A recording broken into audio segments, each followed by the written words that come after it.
ဓမ္မချစ်ခင်သူတော်စင်များအလုံးကိုယ်စိတ်နှဖျားအစဉ်ထာဝရကျမ်းမာချမ်းသာကြ၍ကောင်းကျိုးချမ်းသာလိုရင်းဆန္ဒမန္တမြတ်ပြေဝပိုင်းဆိုင်နိုင်ကြပါစေ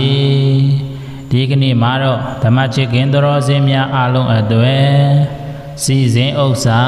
ယရဏရွှေငွေအဖျားပြတို့လင်းမြန်စွာတိုးတက်စေနိုင်ပြီးအယလေးမျက်နာအယရှင်းမျက်နာအယဆဲမျက်နာတို့မှယရဏရွှေငွေလာပါတို့ဒီအလားတိုးတက်စေနိုင်စေခြင်းကျိုးငါ၎င်းလူနာပြမတ္တတော်ဝါမြလူနာပြမနတ်ကောင်းနှမြတ်နတ်ဒေဝမြချစ်ခင်ဆောင်ရှောက်မှုကိုရရှိပြီးလှုပ်တိုင်းကိုင်းတိုင်းတွားတိုင်းလာတိုင်းအစဉ်ပြေပြေချောချောမွေ့မွေ့အောင်မြင်မြင်ဖြစ်စေနိုင်စေခြင်းကျိုးငါ၎င်းရည်တန်တမှုအာယုံပြု၍ရှိပညာရှိကြီးများရှိသူတော်ကောင်းကြီးများအစီအမံပေါင်းမျိုးစုံဖြင့်ရည်တာစီရင်တည်ထွင်ကြံစတော်မူခဲ့တော်ယံငြိမ်ကင်းငြိမ်ကြည်မင်းဂါထာမန္တန်တော်မြတ်ကြီးကိုရွတ်ဖတ်ပူဇော်ပေးမှာဖြစ်ပါတယ်။ယင်ဂါထာမန္တန်တော်မြတ်ကြီးကိုမရွတ်ဖတ်ခင်မပူဇော်ခင်ဖယားတရားတန်ဃာတော်တို့ဤဂုဏ်တော်အပေါင်းတွေကိုရှေးဥစွာပထမအာယုံပြုလိုက်ပါ။အဲ့ဒါပြီးမှဒီဂါထာတော်မန္တန်တော်မြတ်ကြီးကိုရွတ်ဖတ်ပူဇော်ပေးပါမနဲ့အိယာထထခြင်းမျက်နာတစ်တိုင်းမျက်နာတစ်တိုင်းလေသုံးချိန်သုံးငါရွတ်ဖတ်ပူဇော်ပေးပြီးမှတက်ပါမနဲ့အိယာထပြီးအိမ်ဝင်တကချမ်းတကအလုတ်တကဆိုင်တကဖွင့်နိုင်လေဒီဂါထာတော်မန္တန်တော်မြတ်ကြီးကိုသုံးချိန်သုံးငါရွတ်ဖတ်ပူဇော်ပေးပြီးမှဖွင့်မှာအလုတ်ကိစ္စတွေသွားတိုင်းလာတိုင်းလေဒီဂါထာမန္တန်တော်မြတ်ကြီးကိုသုံးချိန်သုံးငါရွတ်ဖတ်ပူဇော်ပေးပြီးမှသွားပါလာပါညအိယာဝင်တော့မယ်ဆိုရင်တော့ဒီဂါထာတော်မန္တန်တော်မြတ်ကြီးကိုမိမိအသက်စေမြရွတ်ဖတ်ပူဇော်ပေးပါအဲဒီလိုနေ့စဉ်နေ့တိုင်းတရားတရားထက်တန်စွာဖြင့်မပြည့်မကွက်ရွတ်ဖတ်ပူဇော်ပေးမယ်ဆိုလျင်ဘေးအန္တရာယ်ဟူသည်မြတ်ကင်းလွတ်စေနိုင်စေခြင်းအကျိုးဥပင်တောကကြောင်းကြဗျာပါဒတို့မှလည်းကင်းဝေးစေနိုင်စေခြင်းအကျိုးအနောင်ဖွဲ့ဟူသည်မြတ်မှလည်းကင်းဝေးစေနိုင်စေခြင်းအကျိုးအနာမျိုး96ပါးတို့မှလည်းကင်းဝေးစေနိုင်စေခြင်းအကျိုးမိမိအလိုရှိသည်မြတ်ကိုလည်းတောင်းတတိုင်းပြည့်စုံစေခြင်းအကျိုးတို့ကို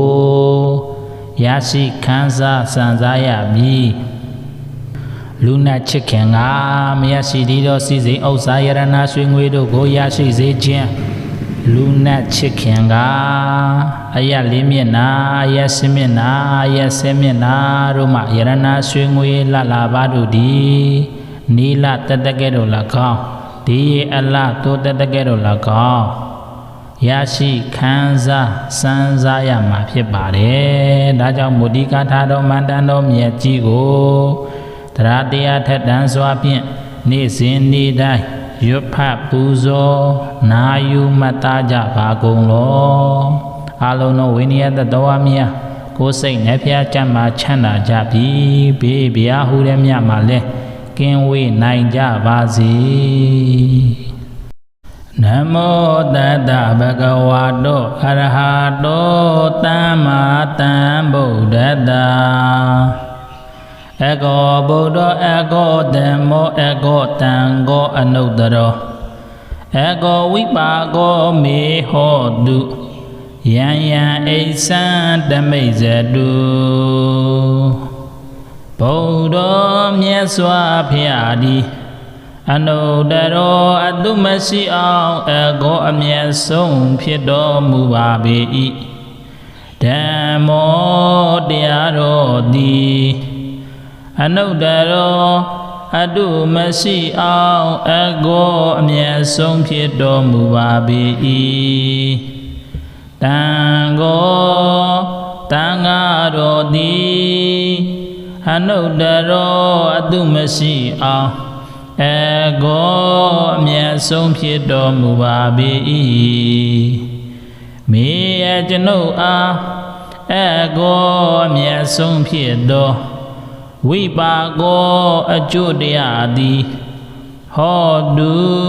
ဖြစ်ပါစေတည်းယံယံအိဆံအလိုရှိတိုင်းတမိတ်ဇတုပြည့်စုံပါစေတည်းအကောဗုဒ္ဓအကောဓမ္မောအကောတံကောအနုတ္တရောအကောဝိပါကောမေဟောတုယံယံအိဆံတမိတ်ဇတုဗုဒ္ဓမြတ်စွာဘုရားသည်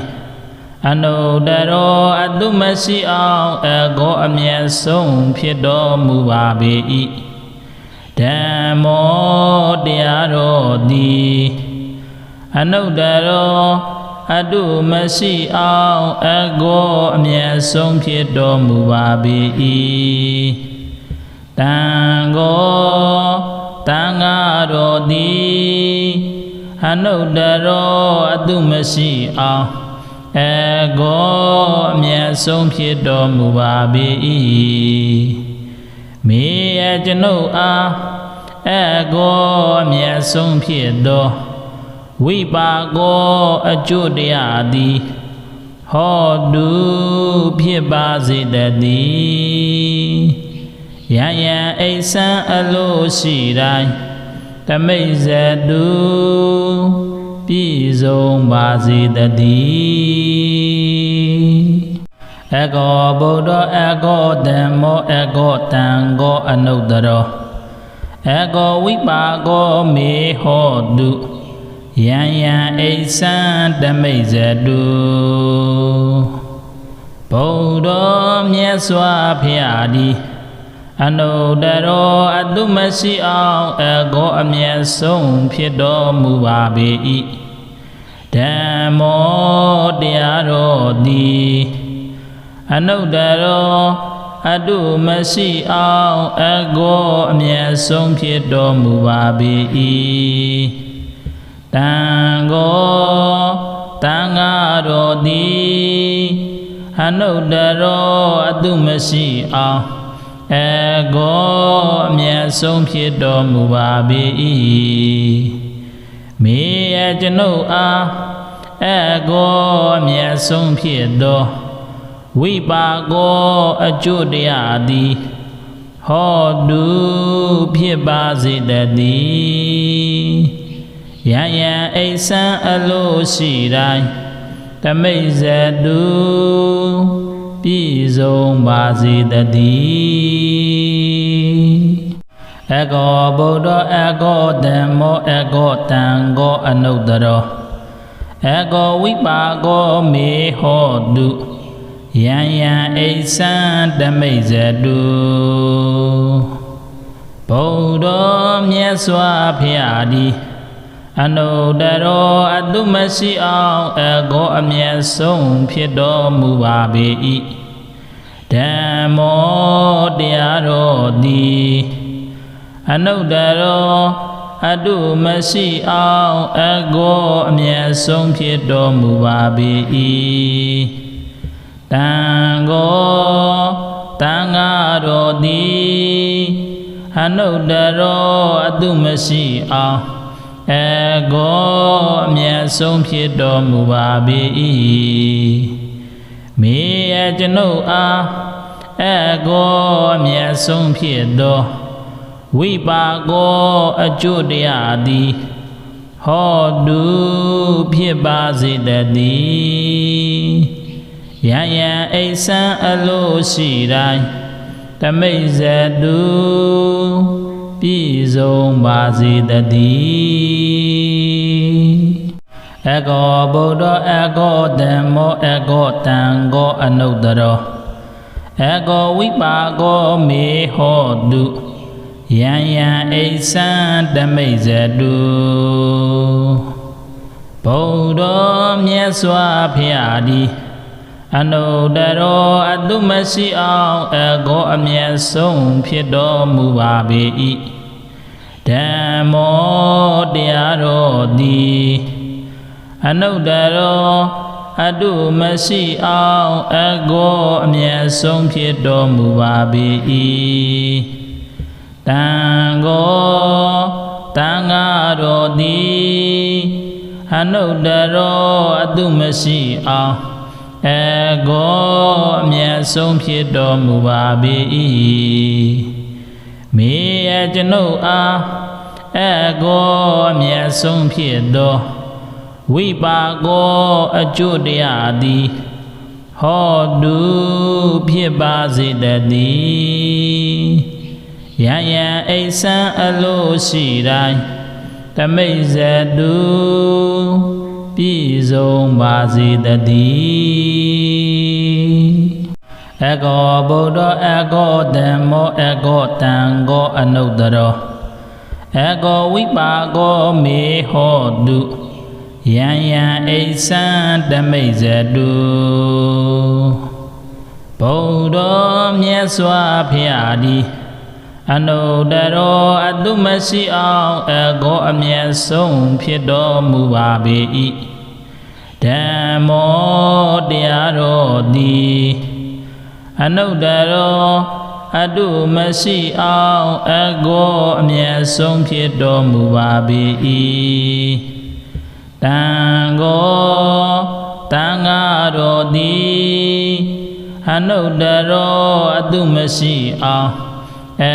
ကောအမြတ်ဆုံးဖြစ်တော်မူပါပေ၏မေယကျွန်ုပ်အားအကောအမြတ်ဆုံးဖြစ်သောဝိပါကောအကျိုးတရားသည်ဟောတုဖြစ်ပါစေတည်းယံယံအိသံအလိုရှိတိုင်းတမိတ်ဇတုပြည့်စုံပါစေတည်း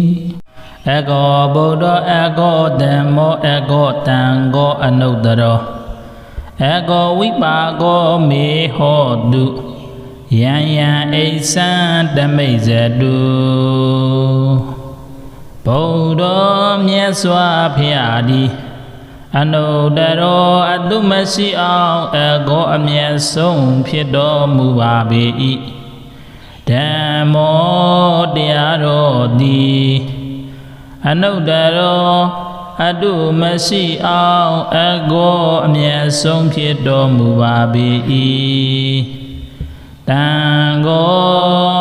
တန်ဃာတော်သည်အနုတ္တရောအတုမရှိအောင်အကောအမြတ်ဆုံးဖြစ်တော်မူပါပေ၏မေယကျွန်ုပ်အားအကောအမြတ်ဆုံးဖြစ်သောဝိပါကောအကျိုးတရားသည်ဟောတုဖြစ်ပါစေတည်းယံယံအိသံအလိုရှိတိုင်းတမိတ်ဇတု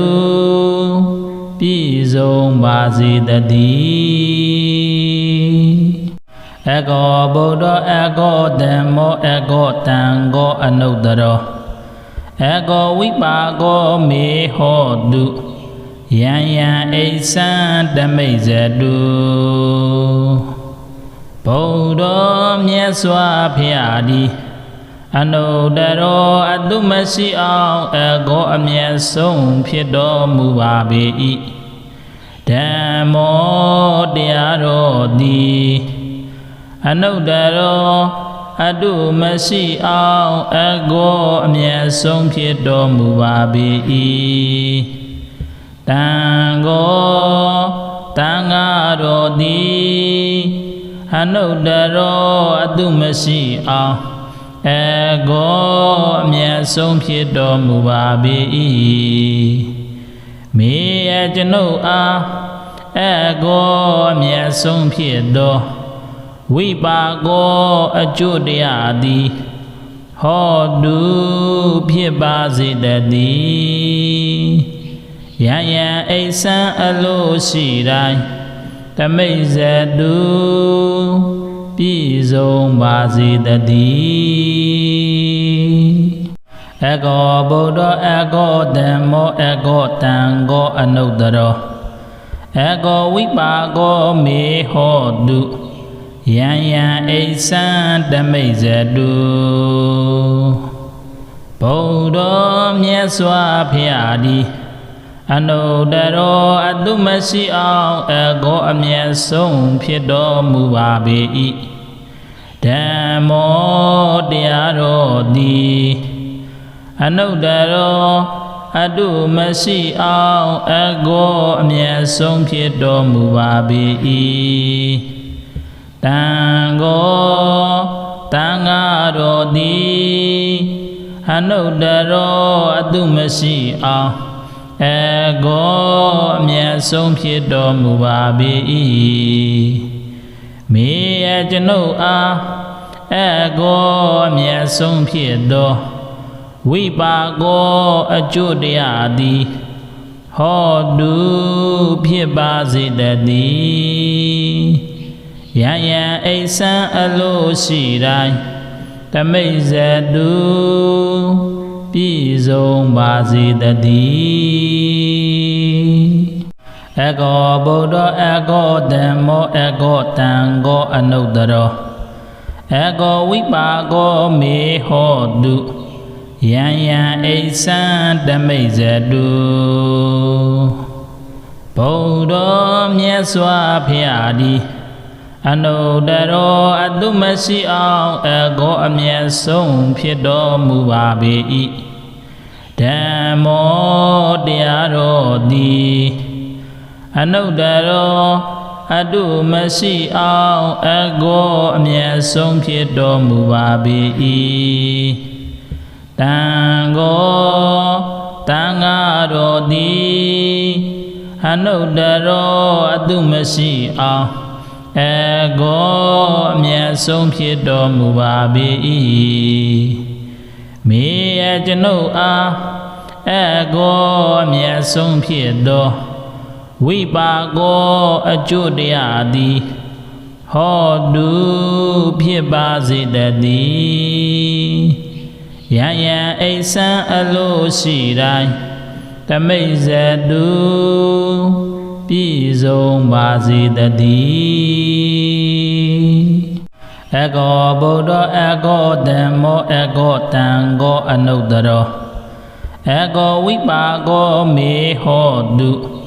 ယံယံအိဆံတမိတ်ဇတုဗုဒ္ဓမြတ်စွာဘုရားသည်အနုတ္တရောအတုမရှိအောင်အကောအမျက်ဆုံးဖြစ်တော်မူပါပေ၏ဓမ္မောတရားတော်သည်အနုတ္တရောအတုမရှိအောင်အကောအမျက်ဆုံးဖြစ်တော်မူပါပေ၏တန်ကိုတန်ဃာတော်သည်အနုတ္တရောအတုမရှိအောင်အကောအမျက်ဆုံးဖြစ်တော်မူပါပေ၏မေယကျွန်ုပ်အားအကောအမျက်ဆုံးဖြစ်သောဝိပါကောအကျိုးတရားသည်ဟောတုဖြစ်ပါစေတည်း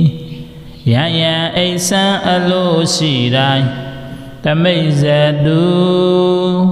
ပြည့်စုံပါစေတည်းအကောဗုဒ္ဓအကောဓမ္မောအကောတံကောအနုတ္တရောအကောဝိပါကောမေဟောတုယံယံအိဆံတမိတ်ဇတုဗုဒ္ဓမြတ်စွာဘုရားသည်အနုတ္တရောအတုမရှိအောင်အကောအမျက်ဆုံးဖြစ်တော်မူပါပေ၏ဓမ္မောတရားတော်သည်အနုတ္တရောအတုမရှိအောင်အကောအမျက်ဆုံးဖြစ်တော်မူပါပေ၏တန်ကိုတန်ဃာတော်သည်အနုတ္တရောအတုမရှိအောင်အ ကောအမြတ်ဆုံးဖြစ်တော်မူပါပေ၏မေယကျွန်ုပ်အားကောအမြတ်ဆုံးဖြစ်တော်ဝိပါကောအကျိုးတရားသည်ဟောတုဖြစ်ပါစေတည်းယံယံအိဆံအလိုရှိတိုင်းတမိတ်ဇတုပြည့်စုံပါစေတည်းကောဗုဒ္ဓကောဓမ္မောကောတံကောအနုတ္တရောကောဝိပါကောမေဟောတုယံယံအိဆံတမိတ်ဇတုဗုဒ္ဓမြတ်စွာဘုရားသည်အနုတ္တရောအတုမရှိအောင်ကောအမြတ်ဆုံးဖြစ်တော်မူပါပေ၏ဓမ္မောတရားတော်သည်အနုတ္တရောအတုမရှိအောင်ကောအမြတ်ဆုံးဖြစ်တော်မူပါပေ၏တံကိုတန်ဃာတော်သည်အနုတ္တရောအတုမရှိအောင်ကောအမြတ်ဆုံးဖြစ်တော်မူပါပေ၏မေယကျွန်ုပ်အားကောအမြတ်ဆုံးဖြစ်တော်ဝိပါကောအကျိုးတရားသည်ဟောတုဖြစ်ပါစေတည်းယံယံအိဆံအလိုရှိတိုင်းတမိတ်ဇတုပြည့်စုံပါစေတည်းကောဗုဒ္ဓကောဓမ္မောကောတံကောအနုတ္တရောကောဝိပါကောမေဟောတုယံယံအိဆံတမိတ်ဇတုဗုဒ္ဓမြတ်စွာဘုရားသည်အနုတ္တရောအတုမရှိအောင်ကောအမြတ်ဆုံးဖြစ်တော်မူပါပေ၏ဓမ္မောတရားတော်သည်အနုတ္တရောအတုမရှိအောင်ကောအမြတ်ဆုံးဖြစ်တော်မူပါပေ၏တံကိုတန်ဃာတော်သည်အနုတ္တရောအတုမရှိအောင်ကောအမြတ်ဆုံးဖြစ်တော်မူပါပေ၏မေယကျွန်ုပ်အားကောအမြတ်ဆုံးဖြစ်တော်ဝိပါကောအကျိုးတရားသည်ဟောတုဖြစ်ပါစေတည်းယံယံအိဆံအလိုရှိတိုင်းတမိတ်ဇတုပြည့်စုံပါစေတည်းကောဗုဒ္ဓကောဓမ္မောကောတံကောအနုတ္တရောကောဝိပါကောမေဟောတုယံယံအိဆံတမိတ်ဇတုဗုဒ္ဓမြတ်စွာဘုရားသည်အနုတ္တရောအတုမရှိအောင်ကောအမြတ်ဆုံးဖြစ်တော်မူပါပေ၏ဓမ္မောတရားတော်သည်အနုတ္တရောအတုမရှိအောင်ကောအမြတ်ဆုံးဖြစ်တော်မူပါပေ၏တံကိုတန်ဃာတော်သည်အနုတ္တရောအတုမရှိအောင်ကောအမြတ်ဆုံးဖြစ်တော်မူပါပေ၏မေယကျွန်ုပ်အားကောအမြတ်ဆုံးဖြစ်တော်ဝိပါကောအကျိုးတရားသည်ဟောတုဖြစ်ပါစေတည်းယံယံအိဆံအလိုရှိတိုင်းတမိတ်ဇတုပြည့်စုံပါစေတည်းကောဗုဒ္ဓကောဓမ္မောကောတံကောအနုတ္တရောကောဝိပါကောမေဟောတုယံယံအိဆံတမိတ်ဇတုဗုဒ္ဓမြတ်စွာဘုရားသည်အနုတ္တရောအတုမရှိအောင်ကောအမြတ်ဆုံးဖြစ်တော်မူပါပေ၏ဓ မ္မောတရားတော်သည်အနုတ္တရောအတုမရှိအောင်အကောအမြတ်ဆုံးဖြစ်တော်မူပါပေ၏တန်ကိုတန်ဃာတော်သည်အနုတ္တရောအတုမရှိအောင်အကောအမြတ်ဆုံးဖြစ်တော်မူပါပေ၏မေယကျွန်ုပ်အားအကောအမြတ်ဆုံးဖြစ်တော်ဝိပါကောအကျိုးတရားသည်ဟောတုဖြစ်ပါစေတည်းယံယံအိဆံအလိုရှိတိုင်းတမိတ်ဇတုပြည့်စုံပါစေတည်းအကောဗုဒ္ဓအကောဓမ္မောအကောတံကောအနုတ္တရောအကောဝိပါကောမေဟောတုယံယံအိဆံတမိတ်ဇတုဗုဒ္ဓမြတ်စွာဘုရားသည်အနုတ္တရောအတုမရှိအောင်အကောအမြတ်ဆုံးဖြစ်တော်မူပါပေ၏ဓမ္မောတရားတော်သည်အနုတ္တရောအတုမရှိအောင်အကောအမြတ်ဆုံးဖြစ်တော်မူပါပေ၏တန်ကိုတန်ဃာတော်သည်အနုတ္တရောအတုမရှိအောင်အကောအမြတ်ဆုံးဖြစ်တော်မူပါပေ၏မေယကျွန်ုပ်အားအကောအမြတ်ဆုံးဖြစ်တော်ဝိပါကောအကျိုးတရားသည်ဟောတုဖြစ်ပါစေတည်းယံယံအိဆံအလိုရှိတိုင်းတမိတ်ဇတုပြည့်စုံပါစေတည်းအကောဗုဒ္ဓအကောဓမ္မောအကောတံကောအနုတ္တရောအကောဝိပါကောမေဟောတုယံယံအိဆံတမိတ်ဇတု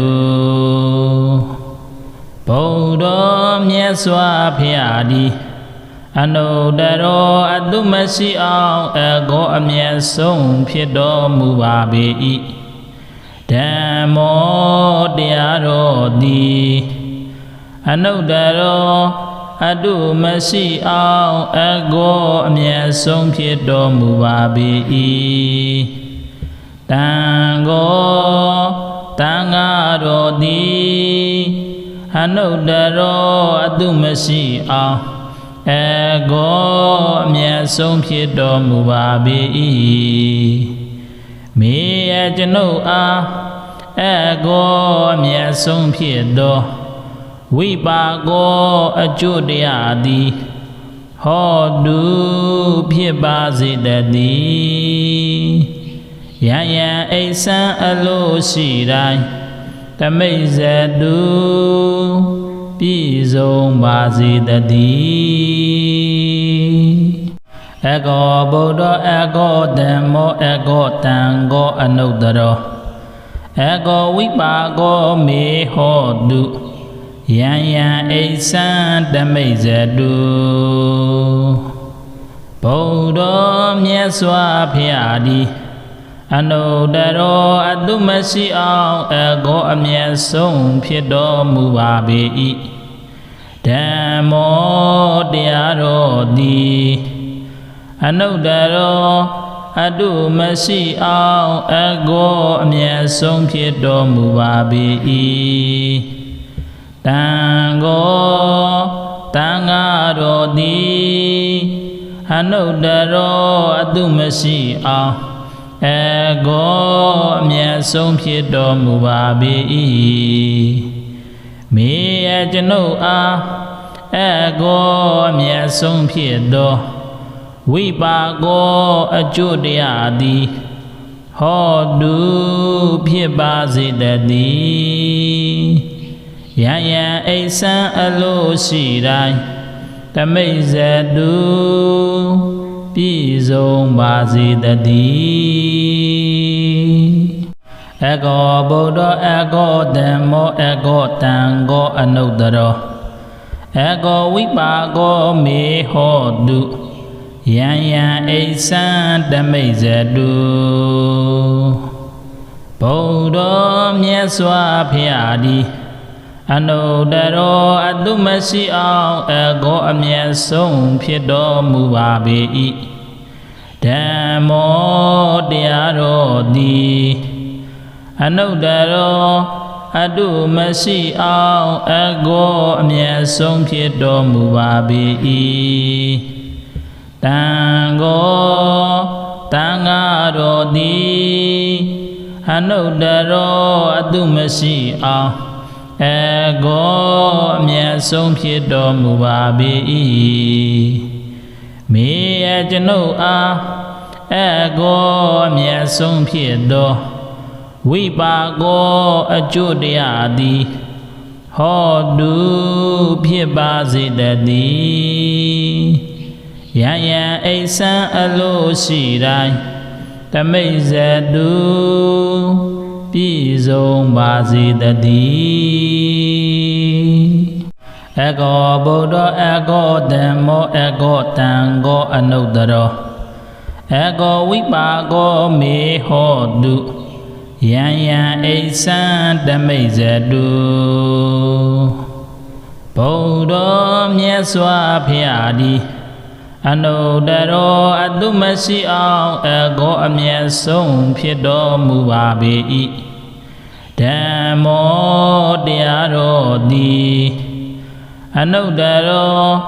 အတုမရှိအောင်အကောအမြတ်ဆုံးဖြစ်တော်မူပါပေ၏တန်ကိုတန်ဃာတော်သည်အနုတ္တရောအတုမရှိအောင်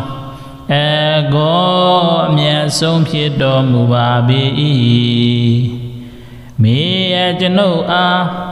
အကောအမြတ်ဆုံးဖြစ်တော်ဝိပါကောအကျိုးတရားသည်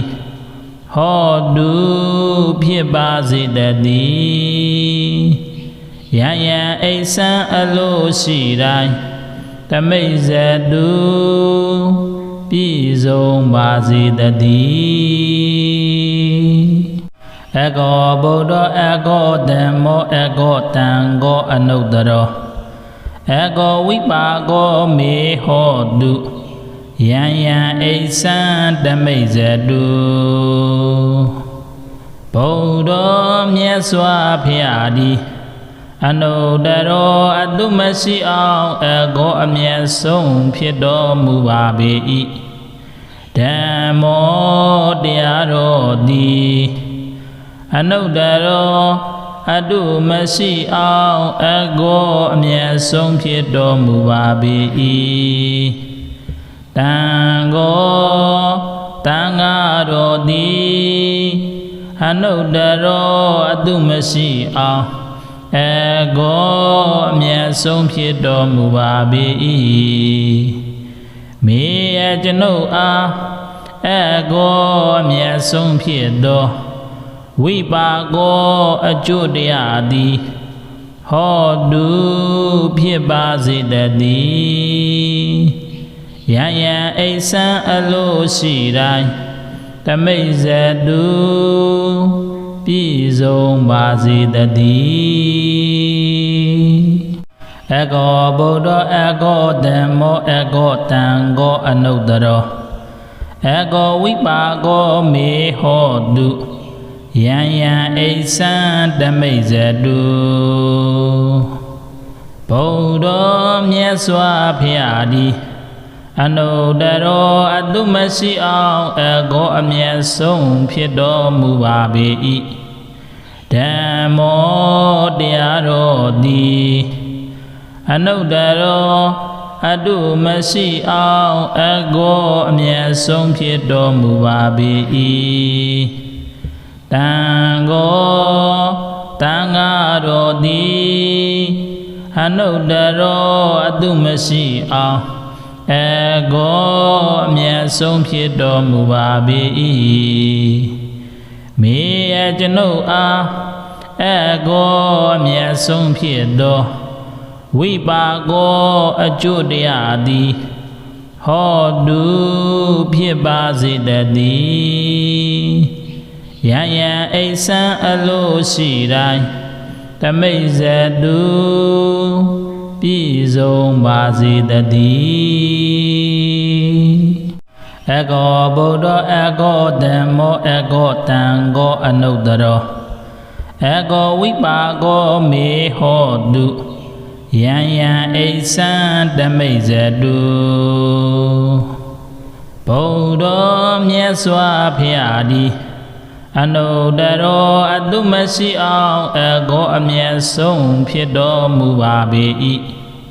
ဓမ္မောတရားတော်သည်အနုတ္တရောအတုမရှိအောင်အကောအမျက်ဆုံးဖြစ်တော်မူပါပေ၏တံကောတံဃာတော်သည်အနုတ္တရောအတုမရှိအောင်အကောအမျက်ဆုံးဖြစ်တော်မူပါပေ၏မေယကျွန်ုပ်အားအကောအမျက်ဆုံးဖြစ်သော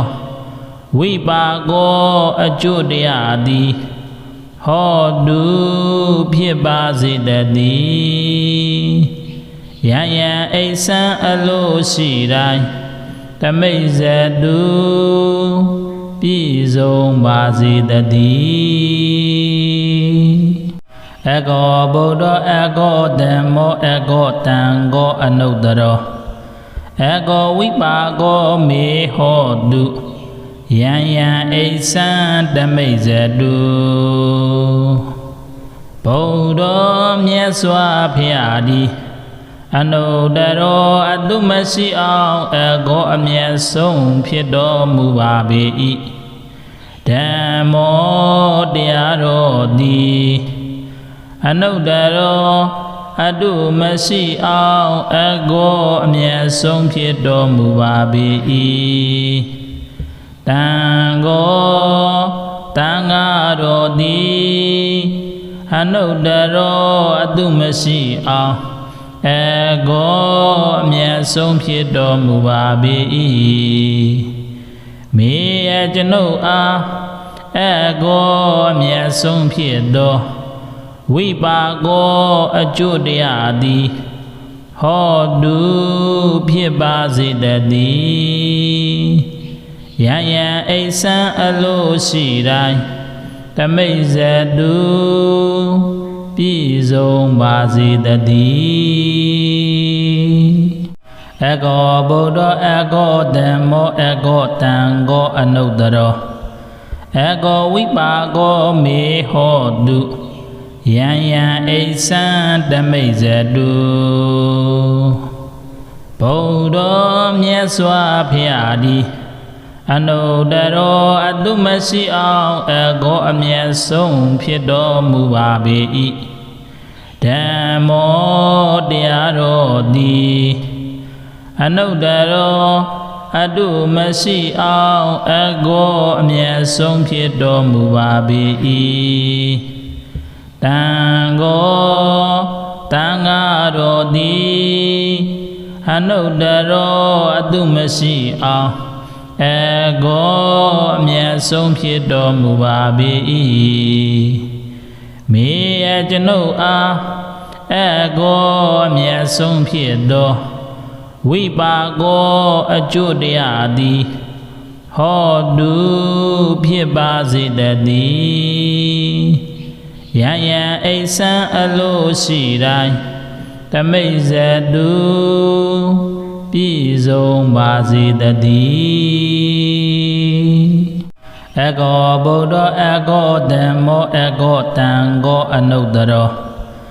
အကောဝိပါကောမေဟောတုယံယံအိဆံတမိတ်ဇတုဗုဒ္ဓမြတ်စွာဘုရားသည်အနုတ္တရောအတုမရှိအောင်အကောအမျက်ဆုံးဖြစ်တော်မူပါပေ၏ဓမ္မောတရားတော်သည်အနုတ္တရောအတုမရှိအောင်အကောအမျက်ဆုံးဖြစ်တော်မူပါပေ၏တံကောတ တန်ဃာတော်သည်အနုတ္တရောအတုမရှိအောင်အကောအမြတ်ဆုံးဖြစ်တော်မူပါပေ၏မေယကျွန်ုပ်အားအကောအမြတ်ဆုံးဖြစ်တော်ဝိပါကောအကျိုးတရားသည်ဟောတုဖြစ်ပါစေတည်းယံယံအိဆံအလိုရှိတိုင်းတမိတ်ဇတုပြည့်စုံပါစေတည်း